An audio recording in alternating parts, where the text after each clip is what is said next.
Good afternoon to everybody. Hello, good to see you again. My name is Lee Ullman. I'm the Senior Director of the MIT Sloan Latin America office. This office is part of MIT Sloan Global Programs. And as many of you know, throughout the pandemic and now into the fall semester, we've been continuing to offer webinars and different talks about research that scientists and faculty at MIT Sloan and MIT are doing. The talk today is with Professor David Rand. The research that he's going to speak about on misinformation on the internet has to do with the seed funds that the MIT Sloan Latin America office gives to faculty to work or collaborate with researchers in Latin America. So we're really happy to have David here with us today. As many of you know, David is a faculty member at MIT Sloan. He did his PhD at Harvard University. Then he taught at Yale University and arrived to Sloan. David, I think it's now 3 years ago that you've been at Sloan. Starting my fourth year. Oh, wow, you're starting your fourth year. And our office has worked with David on different projects, one that was about looking at fishing or overfishing in Brazil and Colombia, and now this project with misinformation. So my apologies, 4 years has gone rather quickly. So it really is a pleasure to have Professor David Rand with us here today. And I'd also like to thank Jacqueline Paris or Jacqueline Taylor from MIT Sloan Global Programs. She really helps make this all happen. Before I pass the mic to David, I'd just like everyone to know we'd like these talks to be as interactive as possible. So please use the chat function or the question and answer Q&A. You're more than welcome to ask questions in Spanish or in English. I will translate the questions to David if need be, but the idea is to have David talk to you and then to go back and forth with questions and answers and have some chat.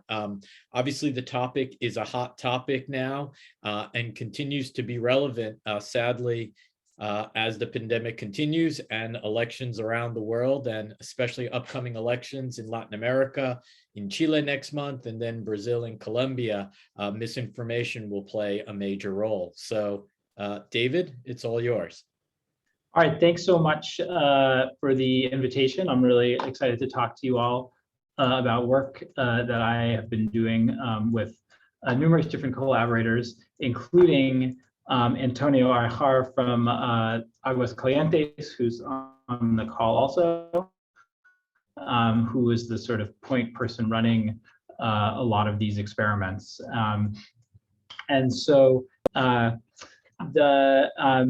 so unfortunately, I think and also many thanks to the MIT Sloan Latin American office, who, in addition to many other nice things, helped fund this research. So that was really very much appreciated. Okay, so as I say, unfortunately, the topic of misinformation doesn't really need a lot of introduction. As Lee said at the beginning, there's, I think the idea of like fake news on social media came to the sort of fore of a lot of public discussion during the 2016 presidential election in the US and Brexit in the UK. But obviously misinformation has been around for a long time and is not restricted to the US and and Western Europe. But there's a lot of places in Latin America where there's a lot of attention to political misinformation. And then also COVID really saw the rise of this, in parallel to the pandemic, there was this infodemic of misinformation, much of it spreading on social media, that really got a lot of attention. And so what we have been spending a lot of our time on in the last few years is trying to understand misinformation and what to do about it. And so the topics that we've been studying and that this talk is going to cover there's essentially like 4 topics, all related to combating misinformation in one way or the other. The first is just, why do people fall for misinformation in the first place? And that is, why do they believe false claims? Why do they fail to differentiate between true and false claims? Another question is, what can social media platforms do to try to identify misinformation at scale? Because the way that they do it currently is largely by relying on professional fact checkers. And professional fact checking is great, but it's not super well established outside of the US.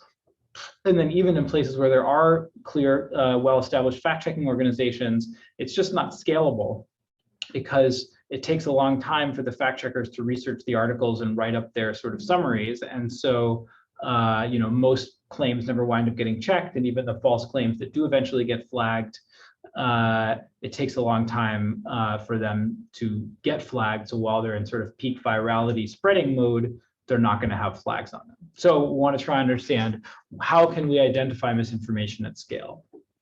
And so both of these questions are essentially about, like, can people tell what's true versus what's false, or how do we help platforms tell what's true versus what's false? Then the other thing that's sort of unique or about the social media context is the ease with which people can share misinformation widely. And so the next question we want to understand is, how does the sharing of misinformation relate to belief?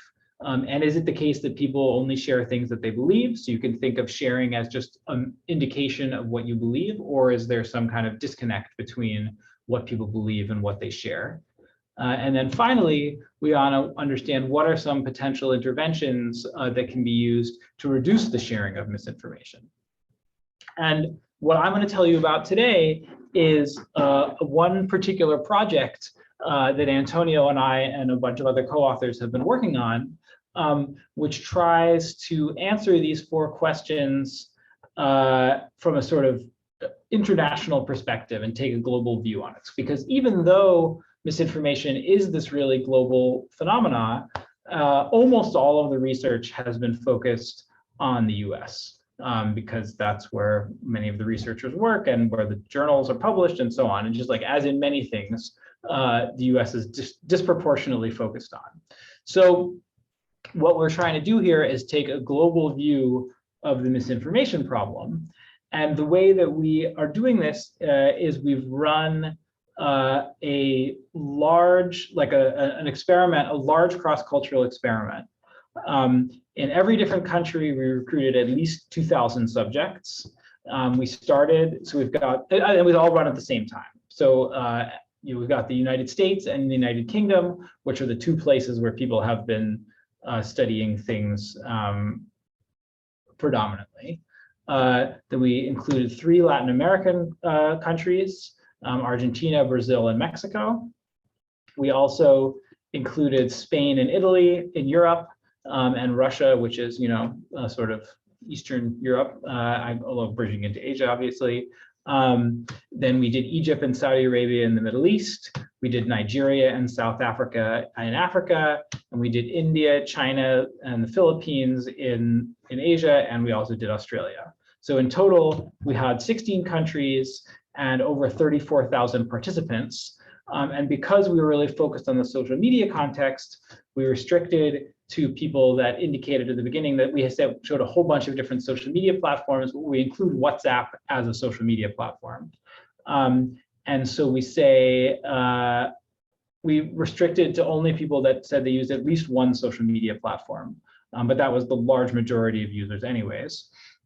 And in an effort to have the results that we find be somewhat representative, we use quota sampling to match the age and gender distribution within each country. So what these plots are showing is the fraction of female in dark purple and male in light purple, and then the fraction of 18 to 24-year-olds, 25 to 34, 35 to 44, and so on. So different age bins. And the dotted lines show the census data for each country, and the filled in, the colored lines are what we have in our experiment. And so you see that overall we're doing quite a good job. There are some places that we're missing some 65 plus, like over 65 people, in a lot of the countries. But so like in Argentina, we're a little low on people over 65. but quite good everywhere else. Same in Mexico, and in Brazil, actually even better. So we're getting a pretty good slice of those basic demographics. We also looked at people's values. This from questions from the World Values Survey, like how much they, favor redistribution or like an individual responsibility and democracy and various different things like that. And our samples look pretty similar to the distribution that you see in the sort of general population. So this is all good. And I'm just saying all this at the beginning because before we get into the results, it's really important in this cross-cultural work to understand how well your populations actually represent the countries from which they're coming. So on age and gender, it's pretty good. The one place where it seems like a lot of our samples were not that representative of the general population is in terms of education. So what I'm showing you here is for each country, cumulative, like the fraction of participants that had a graduate degree, that had a bachelor's degree or higher, had at least attended college or got a bachelor's degree or a graduate degree and so on. And so what you see, for example, is in Argentina, 30% of the subjects have at least a college degree. In Brazil, it's close to 50%. In Mexico, it's also around 50%. So obviously that is higher probably than the general population, although it's not clear also how this relates to social media users. And then you see there are some countries where it's a lot worse, like in India, almost half the subjects in India have a graduate degree. And I think also in China, like, well, maybe education is higher right there. Okay, so the point is, there's also quite a range of education, but people are on the edge, or overall a little bit more educated than you might expect. But so this is our sample, and now what we had the people do is everyone they enter the survey, and I should say we recruited them. They all conduct the survey online. We recruited them using a recruitment like aggregator that has lots of different suppliers within every country. And every person that came to the survey, they answered some basic questions about their social media use. And then they got into the meat of the design, where every person was shown a set of 20 statements about COVID-19. 10 of them were false and 10 of them were true. And they were randomly sampled from this overall set of 45 statements that we came up with. And they were randomized into one of 4 different experimental conditions while they were doing this task, which I'll explain as we go forward. And then after that, they completed a bunch of other measures that I'll talk about later, like analytic thinking and the World Values Survey stuff that I said before about, democracy and so on. And so the idea is now we can use the data that is generated with this to answer these 4 different questions of why people fall for misinformation, how to identify misinformation at scale, how sharing relates to belief, and what we can do to reduce sharing. And so now I'm going to walk through the key results from the experiment and how they answer each of these questions. So in order to get a sense of to what extent and why people fall for false claims and fail to tell true claims from false claims, our first experimental condition, so this is a quarter of the people were in this condition, which was the accuracy condition. So for each headline, they were just asked to rate how accurate they thought the statement was. And so this allows us to tell how good people are at differentiating true from false statements. So I'm going to show you the average accuracy rating, where 1 is like maximally accurate and 0 is maximally inaccurate. So how accurate they thought the true headlines were versus the false headlines. And just to sort of set the scene, I'll start with the US.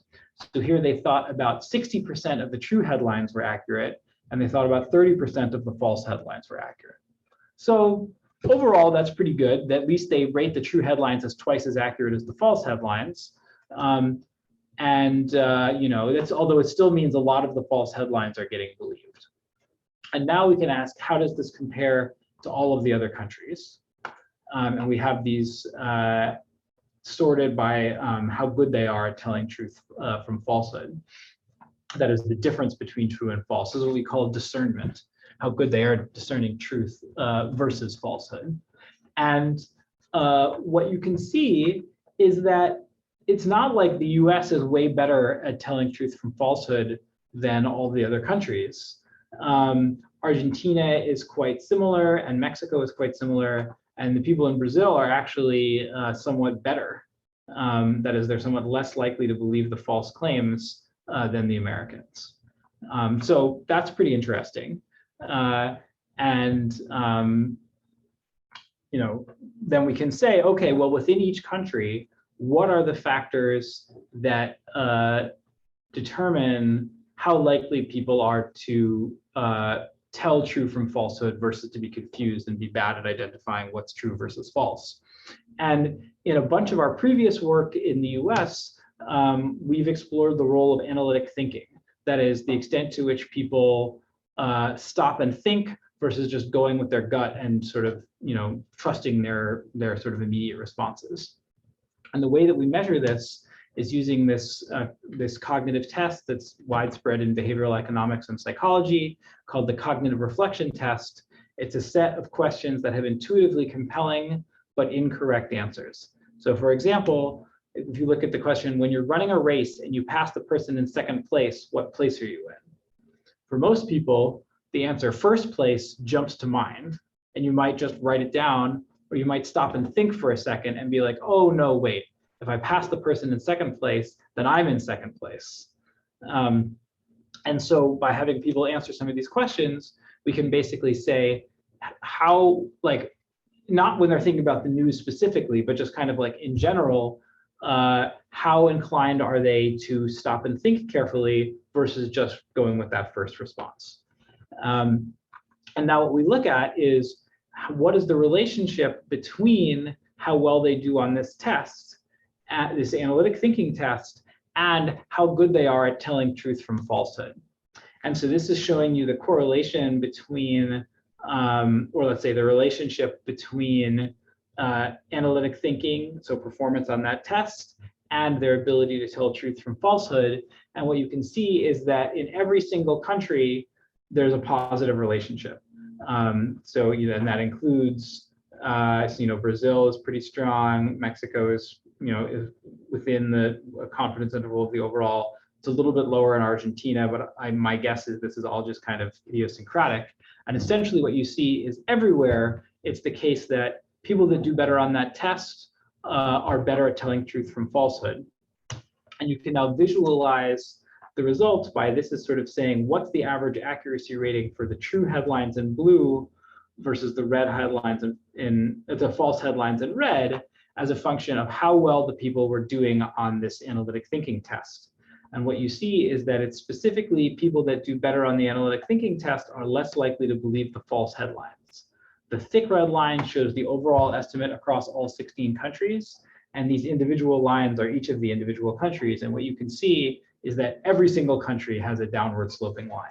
So this is just like a really general result that people that engage in more thinking are better at telling truth from falsehood, which maybe sounds kind of obvious, but is actually something that a lot of people have contested. And people have said, oh no, reasoning is just held hostage by your motivations and your political commitments and so on, and it doesn't actually help, but fine, it is. Reasoning is good.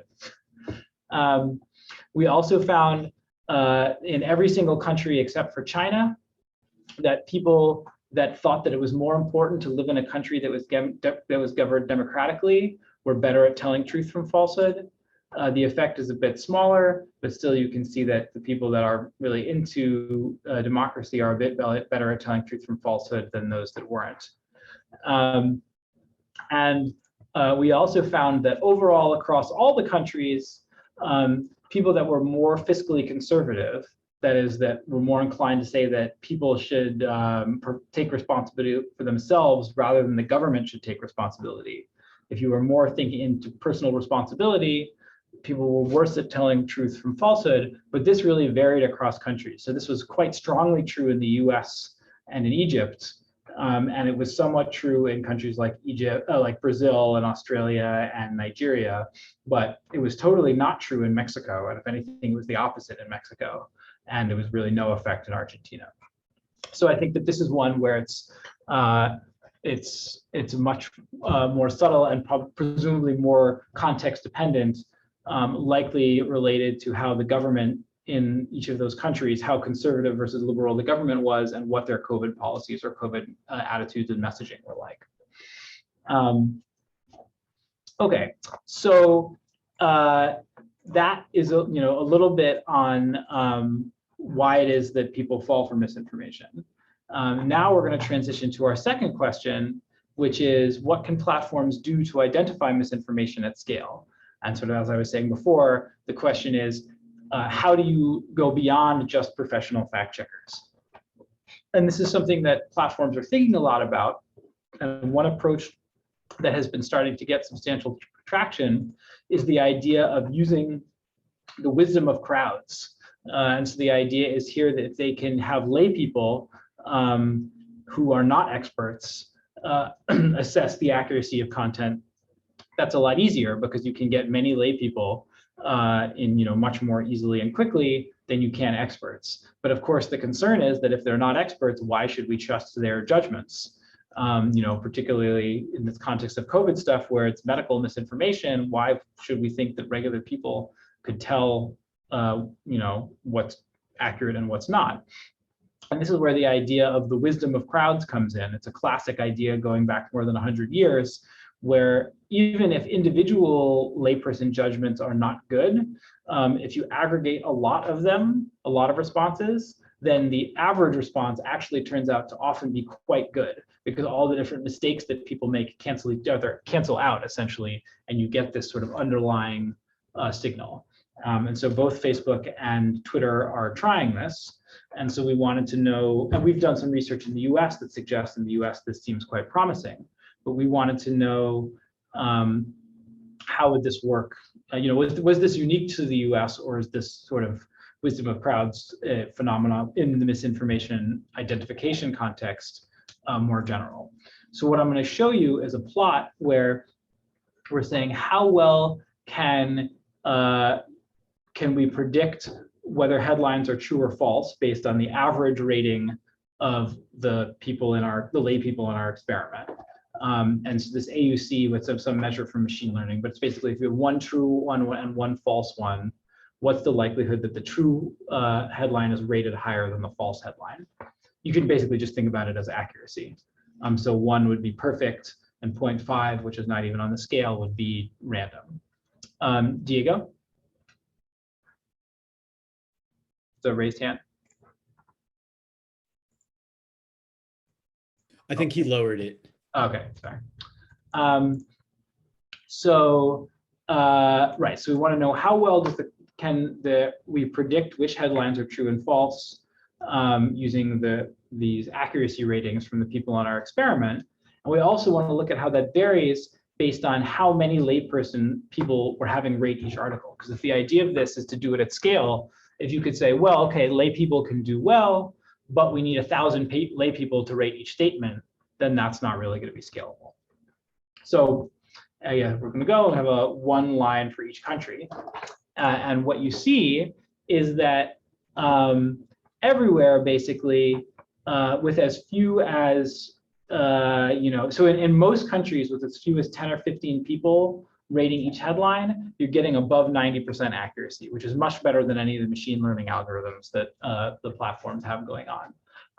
Things are a bit worse in Nigeria and India, and a bit better in the US and the UK, but clearly the ability of the crowd to fairly small crowds to identify misinformation is not unique to the US. So this is great, and I think that this suggests that the fact that platforms are considering crowdsourcing is actually quite a positive thing, and something that that is good. And I should say that I also am advising both Facebook and Twitter on those efforts that they're doing because of the work that we've done in this space. Hey, David, it's Lee. Just to interrupt you for a sec. It's interesting that you're saying that the US and the UK seems to be good at it, but it seems like in the US, the misinformation seems to be the worst. So, do you have an explanation, or is it just our news is pushing it over and over again? So, just to give a sense, because a lot of the misinformation in Latin America that we hear about is the US election, US COVID. The reason people aren't doing vaccines is because of misinformation. But what you're showing us seems to say, no, no, it's not so bad. So, Yeah, I think it's the supply side that essentially I think the political right in the US has sort of adopted misinformation as a like official tactic essentially. And so you have these coordinated top-down misinformation campaigns by trusted elites. And you have like a lot of sort of broadcasting of misinformation, like creation and amplification of misinformation, in particular by people on the right. And so, yeah, so it's a supply. I think it's a supply side issue, and you can see that because there are other places where, like I think in Brazil with Bolsonaro, there's also a lot of misinformation problem, and I think again it's they're like on the supply side. Right. And so I think what this stuff suggests is that when you get, I guess another thing that I should point out though with this particular slide is that the point here is that not that any individual person is that good. Like if you remember, if you go back to the slide that I showed earlier with the baseline accuracy judgments in the US, for example, they were so they were much more likely to believe true than false, but still they were believing like 30% of the false claims, which is a lot. And so it's not that any individual person is great at telling true from false. Rather, the idea is that there's wisdom in crowds. So if you aggregate 10 or 15 people and you average their opinions, then the kind of mistakes cancel out and you can get a really good signal, even though any individual person isn't that great, if that makes sense. Okay, so this is talking about accuracy judgments, and now we're going to shift gears and talk instead about sharing and how people's decisions about what to share online or not relate to the belief. And so for this, we have a second experimental condition where these people, instead of getting asked to judge the accuracy of the headlines, they're asked to indicate how likely they would be to share each headline if they saw it on social media. And what we find is that there's actually quite a large disconnect between accuracy judgments and sharing intentions. And the way that we do this is for each country, we calculate their average level of discernment. So that's the difference between true and false for accuracy and for sharing. And what I'm showing you here is one dot per country. This is how much better, so this is how much more true they rated, or let's say this is how much more accurate the people in the accuracy condition rated the true headlines compared to the false headlines. And this is how much more people were inclined to share the true headlines compared to the false headlines. And so like we saw in the previous plot, everywhere people believe the true headlines more than the false headlines. That's the purple, all these values are positive.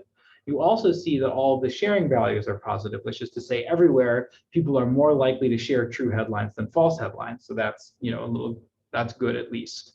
But you also see that pretty much everywhere, people are much more discerning when it comes to judging accuracy than when it comes to sharing. So essentially what this translates into is there's lots of true things that people don't share, and there's also lots of false things that people say they will share. Interestingly, if you look at this disconnect between accuracy and sharing, here you see that the US is one of the worst, and the UK actually is the worst.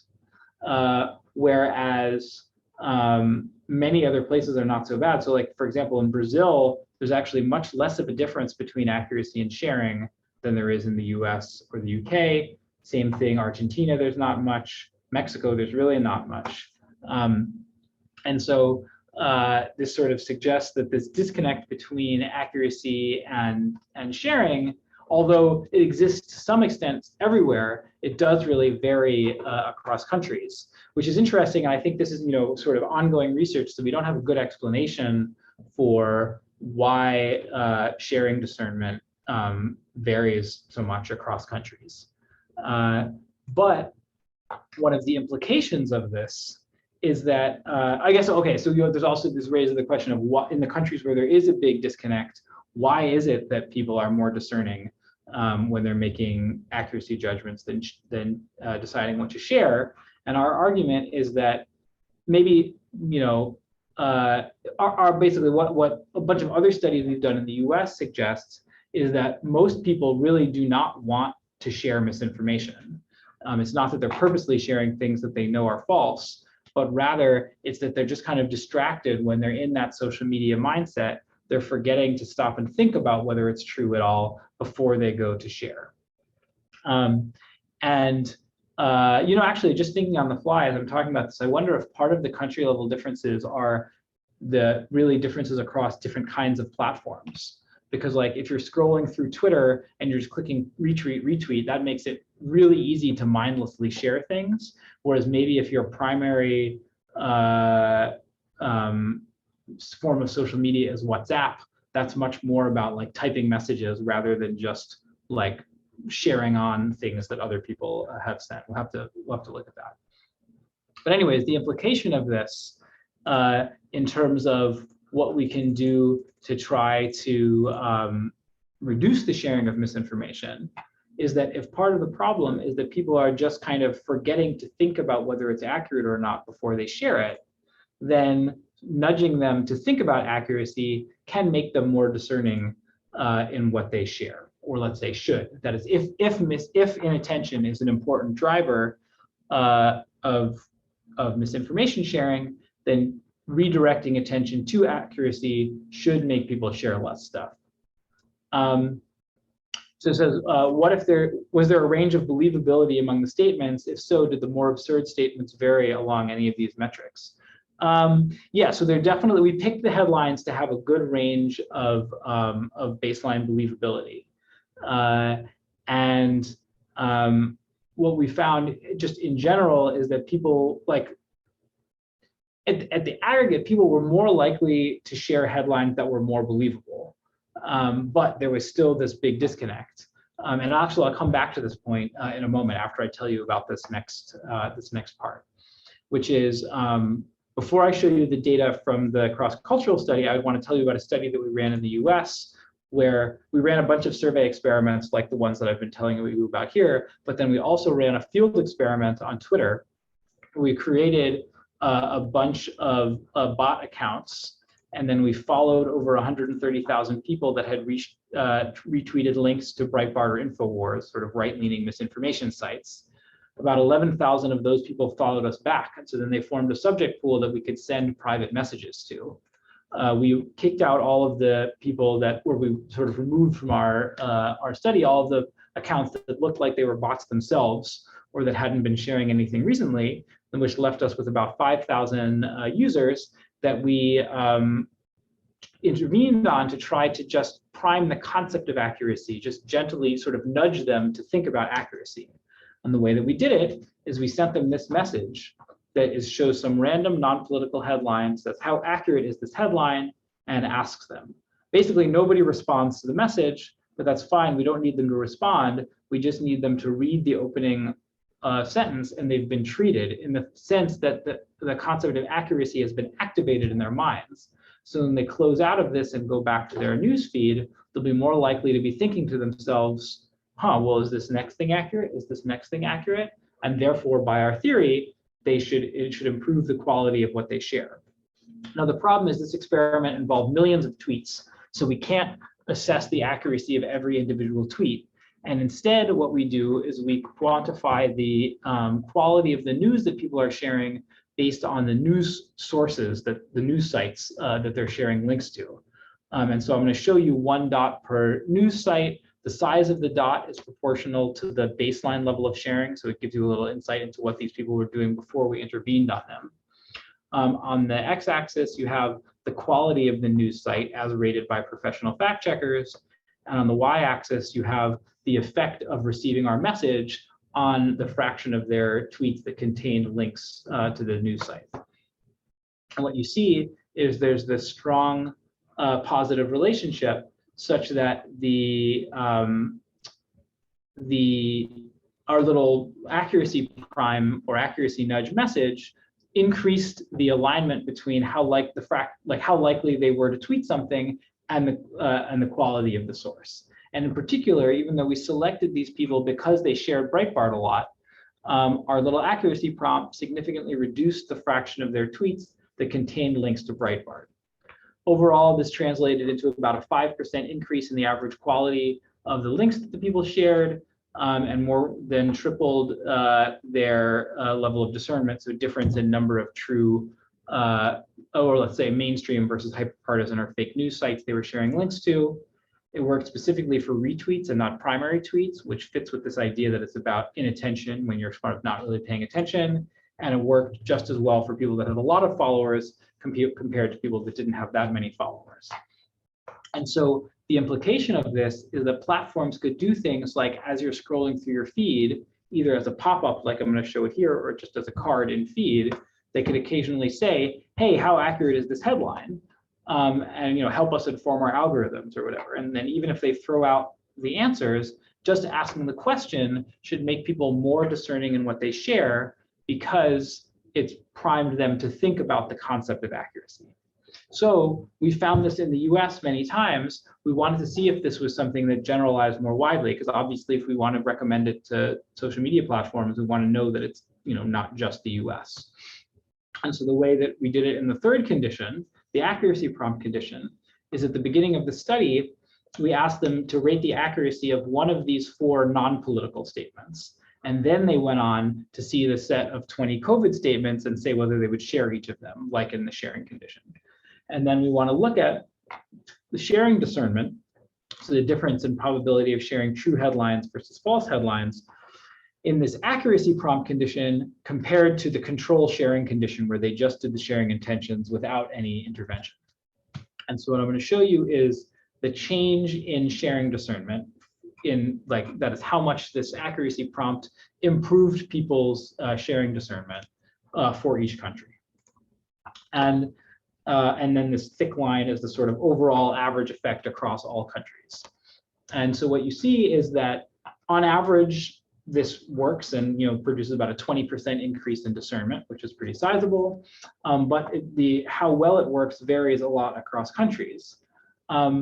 And this actually makes a lot of sense, because if you remember what I was saying before, the whole idea of this intervention is saying, to the extent that there's this disconnect between what people believe and what they share, getting them to think about what they believe should improve what they share. But also remember, we saw that this disconnect between accuracy and sharing wasn't the same across countries. And some countries, actually, people were a lot better at baseline sharing than others. And so what you see is that actually this explains, so this is how well this accuracy prompt works at improving sharing, and this is how good the country was at baseline. And so you can see the countries where people were pretty bad at baseline, the accuracy prompt works pretty well. And in the countries where people were pretty good at baseline, it doesn't work very well. And this, interestingly, includes Argentina, Brazil, and Mexico, are places where people were better at baseline, and therefore there was less room for this prompt to work. Okay, Daniel says another variable to consider is the relationship between social media use and discernment, and identity on the social media use. Yeah, that's a great idea. Yeah, we should definitely look into that. That's cool. I mean, we can at least do some correlational analyses in this data to say what's the level, what's discernment like for people that say they use different social media platforms at the beginning of the study. That's a really cool idea. Thank you. And then the last thing that we did was look at another intervention, which was just providing some digital literacy tips. These were a set of tips taken from a set of tips that Facebook gave to all their users a few years ago. They get this little card at the beginning that gives these tips about, how to, spot truth from falsehood, and then they do sharing intentions. And this is just the same plot as for the last one that I showed you, which is this is how big of an increase you get in sharing discernment relative to the control. And here what you see is on average, it works worse than the accuracy prompts. The accuracy prompts go up around 20%, and this is more like 8%. And there's not really that much variation across countries. Yeah, and interestingly, if you we asked the people at the end, basically, how much did you like that feature and how well do you think it worked? And people think the tips worked way better than the accuracy prompt, when in fact, it was the opposite. So just to wrap up, what I think this big experiment is showing us is that a lot of the different things that we found in the US do actually tend to generalize pretty well cross-culturally, or at least they're not unique to the US. In particular, people that engage in more analytic thinking are better able to spot fake news, and that seemed to be true essentially everywhere. And sort of small groups of lay people asked to judge the accuracy of content can actually do a pretty good idea at identifying misinformation. And so crowdsourcing seems like potentially quite a promising approach for social media platforms to think about in terms of identifying misinformation at scale. Sharing judgments are not the same thing as belief, and there's some disconnect between sharing and accuracy, where people are, more willing to share falsehoods than to believe them, although this seemed to be less true in Latin America, interestingly. And then to the extent that there is a disconnect between accuracy and sharing, getting people to think about the concept of accuracy, just shifting their attention back to accuracy, makes them more discerning in their sharing. And similarly, providing some minimal digital literacy tips can also help increase sharing discernment to some extent.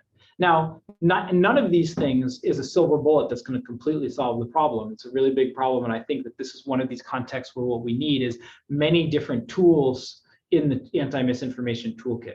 And so what we're saying is these are things like crowdsourcing, accuracy prompts, and digital literacy tips are things that seem like they would be useful to have in the general toolkit for anti-misinformation. And we've been working with various different platforms on trying to, and tech companies, on trying to develop these ideas into things that could actually be implemented. So thanks everyone for listening. I also want to acknowledge all of my collaborators on this and related things, and in particular Antonio, who was really the lead on this project. And then thank all of our funders, and most particularly today, the MIT Sloan Latin America office. So thanks so much, and looking forward to discussion. So David, I'm going to ask you some questions, but please, people in the audience, and I could just read them to David. So Stephanie asks, how do your conclusions fit in with the revelations from the Facebook whistleblower, i.e. turning measures to combat misinformation off to increase engagement? It is more powerful for social media companies to act or to rely on users? Yeah, so I mean, I think that this raises a general issue in sort of social media misinformation, where one question is, what could platforms do to reduce misinformation? And then the other one is, are platforms willing to do it? And we've been mostly focusing on the what could you do question, and sort of, I guess, essentially saying, well, we don't know how to, I don't know how to really change what the platforms are doing, except in so much as, I guess that's also part of why we publish it and we write New York Times op-eds and stuff like that, is to try and create pressure on the companies to do things. Because, as I think came out in a lot of those leaked memos and the whistleblower stuff, is that these companies are not homogeneous. There's a lot of variation within the companies in attitudes, and there's a lot of people that are not at the top that are really working hard at trying to identify good solutions. And then the key question is, when it gets to the people at the top, are they willing to do it, particularly if it might cause some kind of hit to engagement? And so I think that's where we need public pressure, the threat of regulation, or maybe actual regulation, although I also think regulation is really hard here because the things are so complex.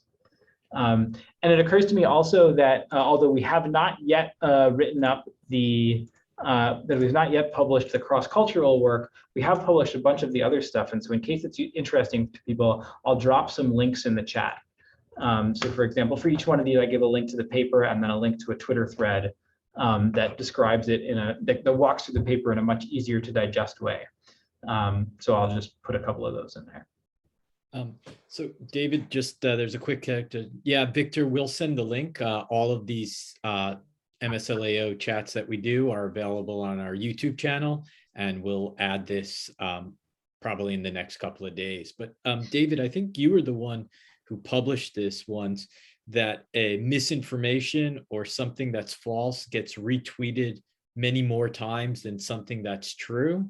I think that was coming out of your group or from the.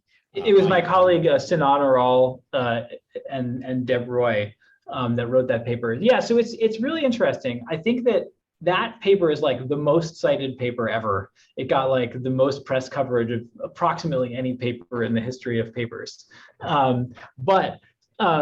And it is clear that in their data, that is what they find. But the thing is that they looked at a very special set of news. They didn't look at news in general. They specifically looked at all of the claims that Snopes had fact-checked. And so they said among claims that were weird enough to get fact-checked or like questionable enough to get fact-checked, the false ones spread more than the true ones. But another paper the following year that looked at misinformation on Twitter, and they selected it instead of doing it at like just looking among like articles that got fact checked one way or the other. They just like had a sample of people and they looked at everything those people shared. And they also said, conditional on seeing something, how likely people were people to share it. And there they did not find that falsehoods were shared more than truths. And we, in general, in our experiments where we control the supply, that is, we show them, a balanced set of true and false headlines, we typically find that people are either indifferent or are slightly more likely to share truth than falsehood.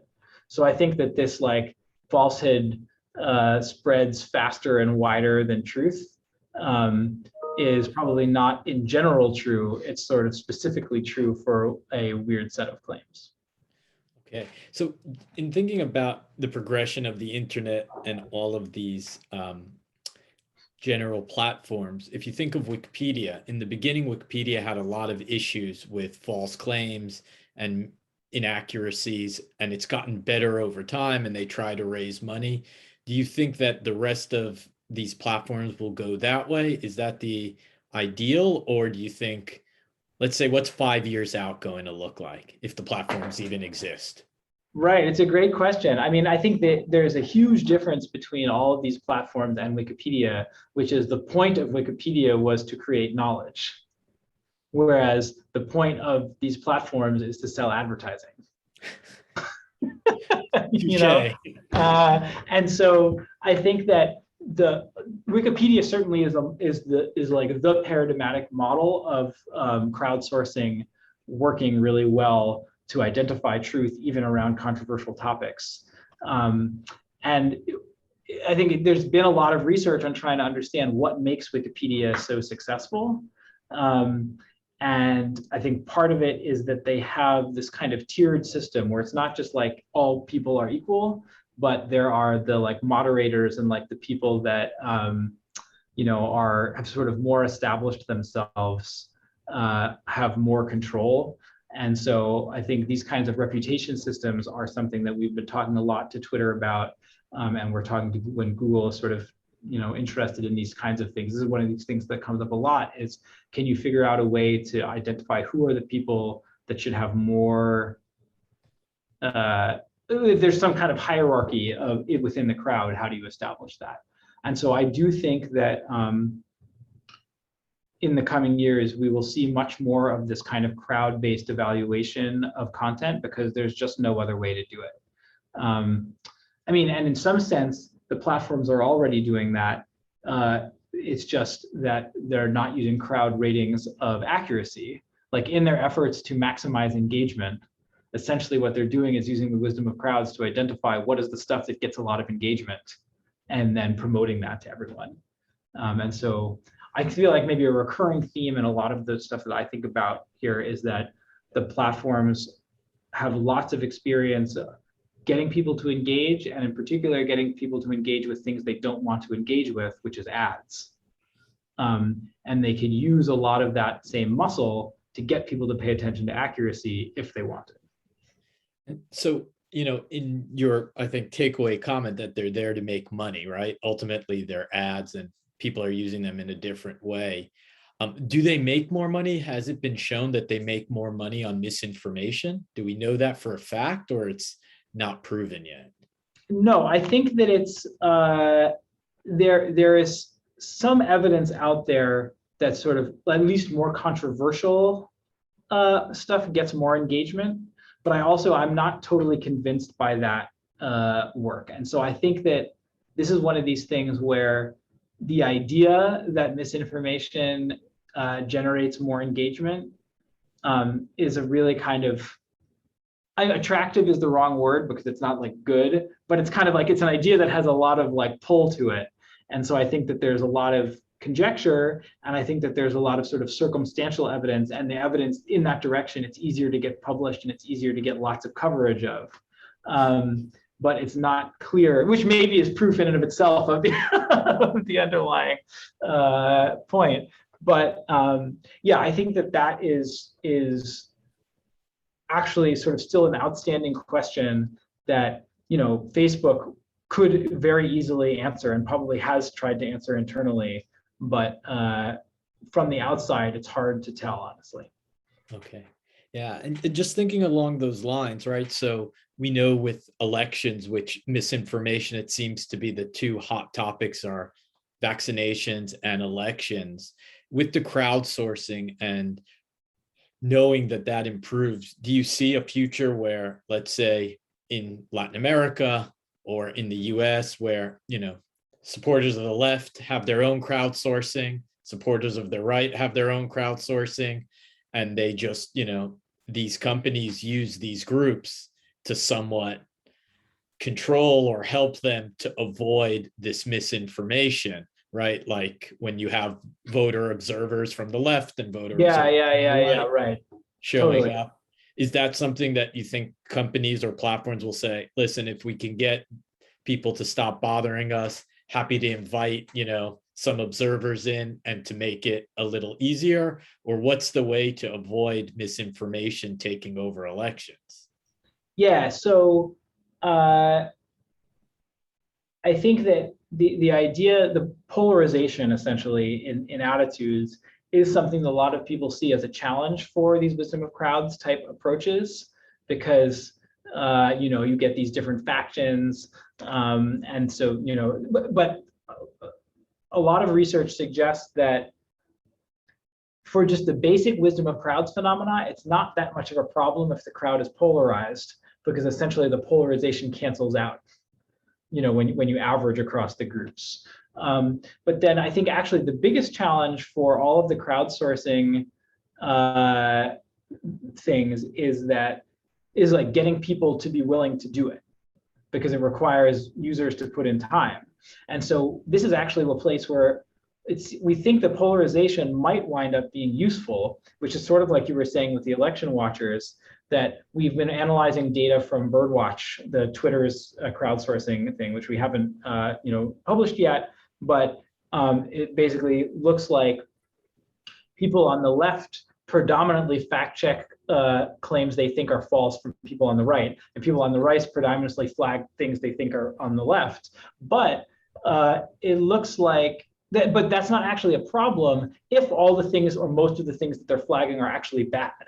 And where you're worried is that people are flagging true claims by the other side as misinformation, sort of as like a political weapon. But our what we're looking at so far suggests we're not seeing that much of it. And so maybe there is some future where the two sides police each other. Fascinating. Yeah. So there's a question from Christina. What is the way to control misinformation when the government controls most of the media? So she gives the example of Venezuela, but I'd always also think China, right? Because in your study, that was interesting about democracy, and China is totally off the charts. The real outlier there. Big time. Yeah, it's a great question. And I mean, look, I'm going to say that I think this also applies to the US during the last administration, where between the like government communication and sort of Fox, there was like a large fraction of the population that's all the information they're getting. And it's really, really hard. And so honestly, I think this is part of why these days, I'm focusing on social media, misinformation on social media, not necessarily because social media is where the most misinformation occurs, but it's because it's a place where there is actually some opportunity to intervene, because the platforms are not the ones that are producing the content. And so if the platforms are willing to change the algorithms or implement things, they could reduce the amount of misinformation that's happening on platform in a way that Fox is not going to do, because that's their business model, or in I guess in a place like Venezuela, or let's say in places where the government controlled media, the government is not going to do it because they're using it for propaganda, essentially. And so I guess the thing that I would say is we have a bunch of other work that I didn't have time to talk about today that suggests that by and large, when people are exposed to accurate information or to arguments that sort of go counter to their party or their position, they do in general update their beliefs, and they do in general respond to the evidence. And a lot of the polarization, I think, and the really calcifying of false beliefs is due to just not getting exposed to accurate information, or getting exposed to much more misinformation than accurate information. Like if you think about voter fraud claims in the US, like if you're watching Fox and you're following Trump on Twitter, you're just getting a massive amount of misinformation relative to the occasional bits of accurate information.